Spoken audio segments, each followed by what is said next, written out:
नाही, जागावाटप अंतिम टप्प्यात आहे.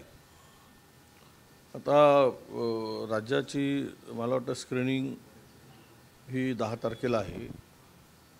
त्यामध्ये नक्कीच पॅनल जे होतं ते आमच्या सेंट्रल इलेक्शन कमिटीकडे जाणार आणि CECकडे झाल्यानंतर त्यामध्ये अंतिम होईल. मला वाटतं एक 4-5 दिवसामध्ये हायकमांड निर्णय घेतील अशी अपेक्षा आहे.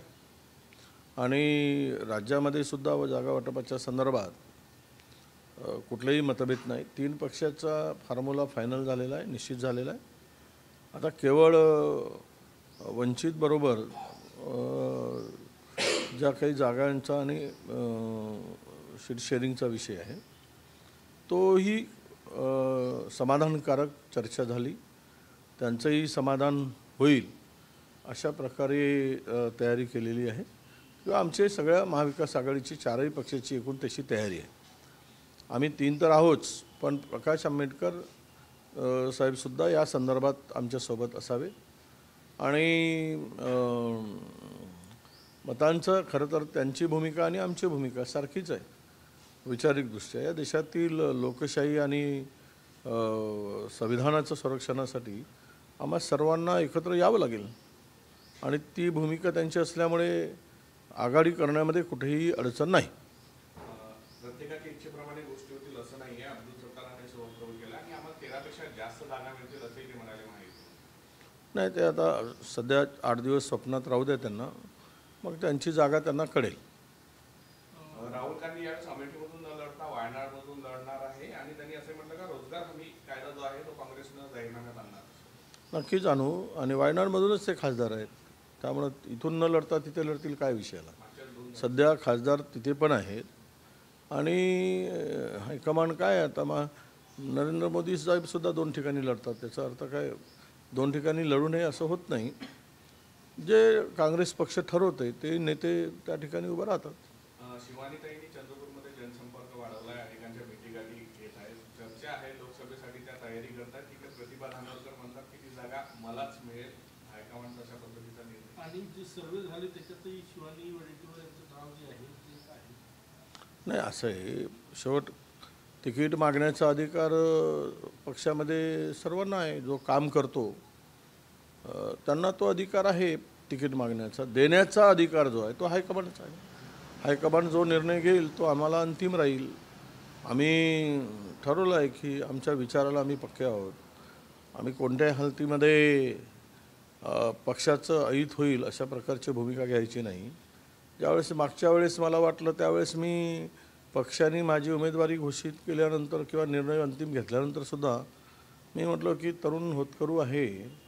त्यावेळेस आम्ही बाळू धानोरकरला पुढे मीच केलं, मीच पक्षात आणलं, कारण मीच नेता होतो त्यावेळेस. आणि त्यांना पक्षात आणून मी 15 दिवस झोपलो नाही 2 तासाच्या पलीकडं. ते काम करून विजयश्री मिळवायचं तर प्रचंड मेहनत करावी लागते, ते केली आम्ही. आणि भविष्यात ज्याला तिकीट मिळेल त्याच्यासाठी तेवढीच मेहनत करू, त्यामध्ये मला वाटतं अडचण नाही.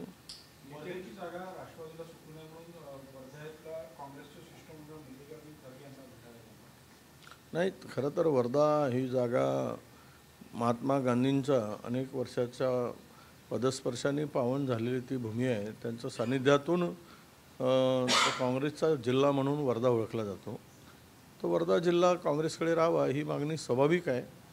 परंतु वाटाघाटीमध्ये आणि 3 पक्षाच्या फॉर्म्युल्यामध्ये अंतिम वर्ध्याचा निर्णय हा दिल्लीतूनच होईल.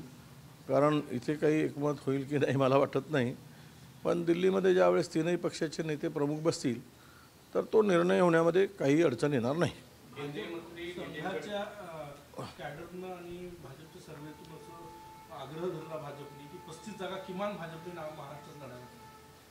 हो, आता ते कसं आहे, बाकीच्यांचं स्थान नगण्यच आहेत. हे पार्टी संपवण्यासाठी या दोघांचा वापर केला गेला आहे त्या दोनही पक्षाला. कारण त्या दोनही पक्षाचे प्रमुख काही भाजपबरोबर जाण्यास तयार नव्हते आणि वैचारिकदृष्ट्याने आणि प्रचंड त्यांचा एक जे काय कमिटमेंट होतं ते काही त्यांनी पूर्ण न केल्यामुळे उद्धव ठाकरे साहेब असतील किंवा शरद पवार साहेब असतील अशा वेळेस कूटनीती बेईमानी करून त्यांचा दोनही पक्ष फोडून त्यांना तात्पुरता असं मलमपट्टी दिली आणि ऑपरेशन सक्सेस आणि पेशंट डाईट असं तो फॉर्म्युला आहे. म्हणजे ऑपरेशन सक्सेस झाला पण पेशंट मेला, तर त्यांचं ऑपरेशन सक्सेस झाला आणि हे दोनही पेशंट यांचा राजकीय अंत निश्चित आहे. त्यामुळे भाजपनं उद्या 48 म्हटले तरी यांनी मूग गिळून गप्प बसण्यापलीकडं यांच्या हातात आहे काय, असं मी नेहमी परवासुद्धा म्हणालो की हे खुंटीला बांधलेले आहेत. मी बैल म्हणणार अजिबात नाही, तुम्ही त्याचा अर्थ वेगळा काढू नका, पण खुंटीला बांधलेले आहेत. ते देतील ते खातील, ते त्यांच्या दयेवर यांना जगावं लागेल. कारण भाजपा हा कधीच प्रादेशिक पक्षाला मोठा होऊ देत नाही, संपवण्याचंच काम केलेलं आहे. हे खुद्द राज्याचे प्रदेशाध्यक्ष म्हणतात. त्यामुळे त्यांच्या दयेवर जगणारे हे दोघे असणार, दोनही पक्ष, आणि जे देतील ते त्यांना घ्यावं लागेल. त्याच्या पलीकडे यांची बार्गेनिंग काहीही असणार नाही. आणि त्यामुळं भाजप 35 काय 40 लढवेल, ते नवल वाटण्याचं काही कारण नाही. नितीन गडकरी 65% मतदान घेऊन जे आहे विजयी होतील आणि जर असं वाटत असेल नाना पटोले तर त्यांनी एकदा पुन्हा नागपुरात येऊन लढावं असंही बावनकुळे नाही. तर त्यांना बावनकुळेंचे आपल्या सोयीप्रमाणे बोलता, पण आमचे प्रदेशाध्यक्षांनी कुठं लढावं हा हायकमांडचा निर्णय असतो, बावनकुळेंचा निर्णय नसतो ना. कोणी कोणाविरुद्ध लढावं, बावनकुळे टाकतील सांगतील तर मग काँग्रेसनी 44 जागा बावनकुळेच्या म्हणण्याप्रमाणे लढाव्या लागतील. कोण कोणाला पाळू शकतो किंवा कोण मग कोणाला उमेदवारी द्यावी हे हायकमांड निर्णय घेत असतो. ते प्रदेशाध्यक्ष घेत नाही ना विरोधी पक्षनेतेही घेत नाहीत. त्यामुळे आमचा रिपोर्ट आम्ही आपला सगळा पाठवतो राज्याकडून, अंतिम स्वाक्षरी आणि निर्णय त्यांचा असतो. राहिलाही गडकरींच्या विरुद्ध लढाईसाठी महाराष्ट्र आपल्या नागपुरात आमच्याकडे खूप तगडे उमेदवार आहेत. त्यांना निश्चितपणे इथे जिंकणारे उमेदवार आमच्याकडे आहेत. त्यामुळं बावनकुळेजींना काळजी करायची गरज नाही. त्यांनी आता वर्धेला जाण्याची तयारी त्यांची सुरू आहे. तिथे जावं आणि तिकडे लक्ष द्यावं. उद्धव ठाकरेंनी ऑफर दिलेली आहे गडकरींना, आमच्याकडे या आम्ही मंत्री करतो. नाही, असं आहे की गडकरी मोठे नेते असले तरी त्यांचा ऑफर, त्यांना जर पहिल्या लाईनीमध्ये तिकीट मिळत नाही याचा अर्थ त्यांच्या दिल्ली शहरांच्या पुढे काय आहे हे दिसत आहे. त्यांना प्रत्येक वेळेस अडचणीत आणण्याचा प्रयत्न नक्कीच झालेला आहे. त्यामुळं ओघाओघाने उद्धव ठाकरे जे म्हणाले असतील की आमच्याकडे यावं, आणि तो एक स्वाभाविक आहे की राजकारणात असे स्टेटमेंट करून करावे लागतात. म्हणजे काय त्यात ते येतीलच आणि आम्ही उमेदवारी देऊच असा काही विषय त्यामध्ये नसतो. प्रकाश आंबेडकरांनी म्हटलं की भाजप 400 जागा तेव्हाच पार करू शकते.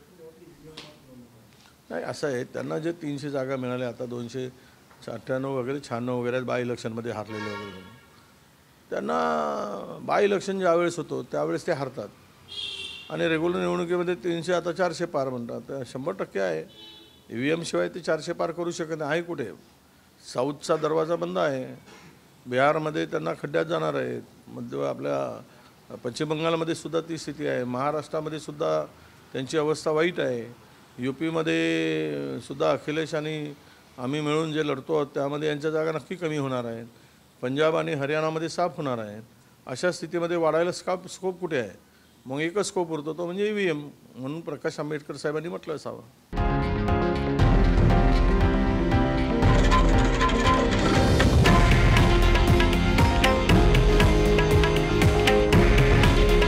हे आहे देशातील नंबर 1 न्यूज नेटवर्क आणि आपण पाहत आहात TV9 मराठी. काळजी तुमची, हित महाराष्ट्राचं.